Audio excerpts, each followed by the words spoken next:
Para 1982 tenían 2 discos en su haber y un magnífico apoyo de fanáticos entusiastas del metal en todo el mundo. Sin embargo, a medida que crecía su popularidad, la banda estudiaba su futuro bastante más allá de las limitaciones de su vocalista Británico.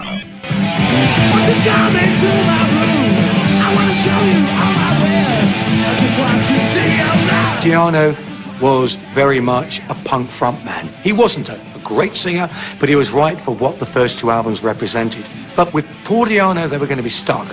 He was unpredictable and enigmatic in a way that was not acceptable. To move on, they needed a new singer. Where I first saw Iron Maiden, I thought, this is just fierce. God, this is good. Wow.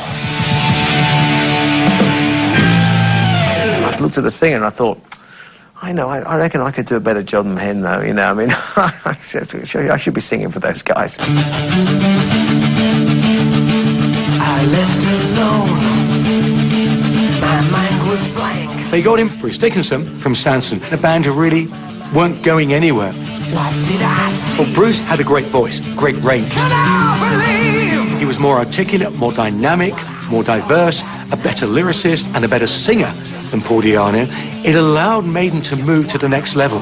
Once you bring Bruce Dickinson into the lineup, you can see that transformation from a band who can get a club going, can get a 3,000 or 4,000 seater venue going. But with Dickinson on board, you know, you're talking about, you know, arena rock at its greatest.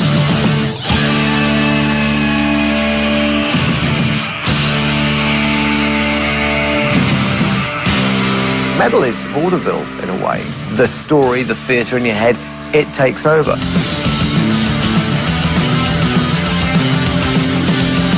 As soon as you go on a stage, you can't be a little pinhead, so you have to blow yourself up.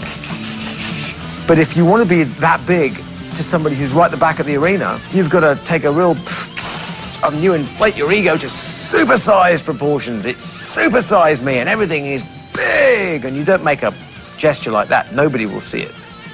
Arms get flung, grand gestures, and the person at the back feels like you're much closer.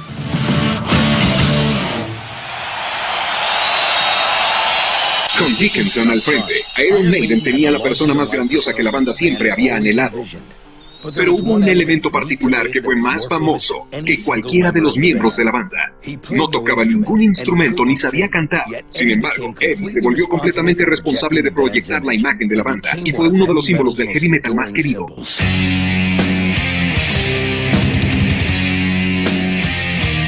Eddie was the original alter ego that could express humor and irony and aggression. They put all their fantasy, as it were, all their image into Eddie. He became the personification of Iron Maiden on T-shirts, on photographs, on album sleeves, on single sleeves.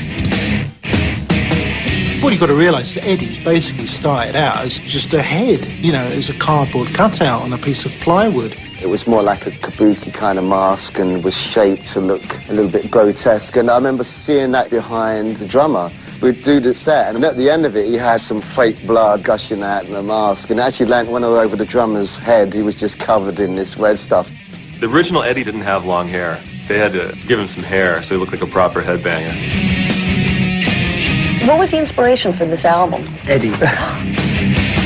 I might have never gotten into Maiden if I didn't see Eddie on the cover of that first album, and I looked at it and I thought it was the coolest thing I'd ever seen. Just shows you how important artwork was and is to music.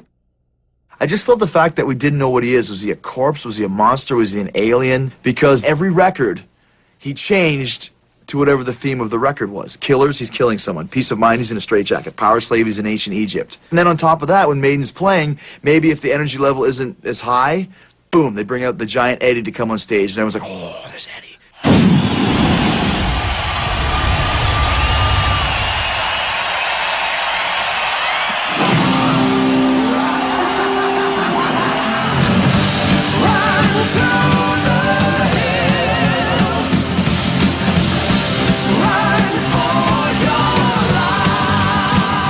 There was something about the image. It was almost like World Federation Wrestling. It was that kind of larger-than-life escapism thing, and slightly ridiculous. And I think that's why a lot of young kids got into it. By owning Iron Maiden, you knew you were consuming this art and this aesthetic that belonged to sort of a darker subculture. And that was very appealing. It seemed to say, you know, you think you're alienated, but you're not. There's 2 million people exactly like you.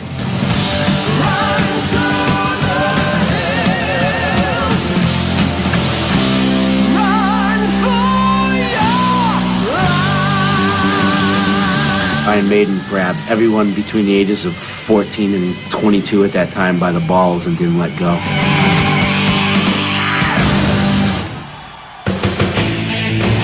I was like, what, 13 years old, 14 years old. I used to sell Quaaludes at the Starwood, and I saw this band Van Halen play, and I was just like, wow. If you want to talk about the Strip and creating rock and roll, nobody can recreate what they did.